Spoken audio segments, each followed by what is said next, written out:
ద్రాచలం పట్టణంలో బస్టాండ్ ఇన్గెట్ వద్ద వేంచేసి ఉన్న శ్రీ కనకదుర్గమ్మ ఆలయంలో శుక్రవారం సందర్భంగా అమ్మవారికి కుంకుమ అర్చన ప్రత్యేక పూజలు నిర్వహించారు. భక్తులు అధిక సంఖ్యలో పాల్గొని తీర్థప్రసాదాలు స్వీకరించారు.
భద్రాచలం పట్టణంలో ఆర్టీసీ బస్ స్టాండ్ వేచేస్తున్న శ్రీ దుర్గామల్లేశ్వర స్వామివారి దేవస్థానంలో ఈరోజు శుక్రవారం అమావాస్య శుక్రవారం అమ్మవారికి స్వామివారికి అభిషేకం అనంతరం అమ్మవారి కుంకుమార్చన కార్యక్రమం చేయడం జరిగింది.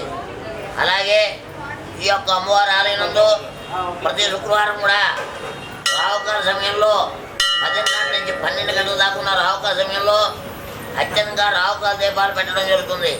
ఈ యొక్క కార్యక్రమం కూడా అతి సంఖ్యలో భక్తులు పాల్గొని అమ్మవారి తీర్థ ప్రసాదం స్వీకరించారు. జయ దుర్గా అమ్మవారి.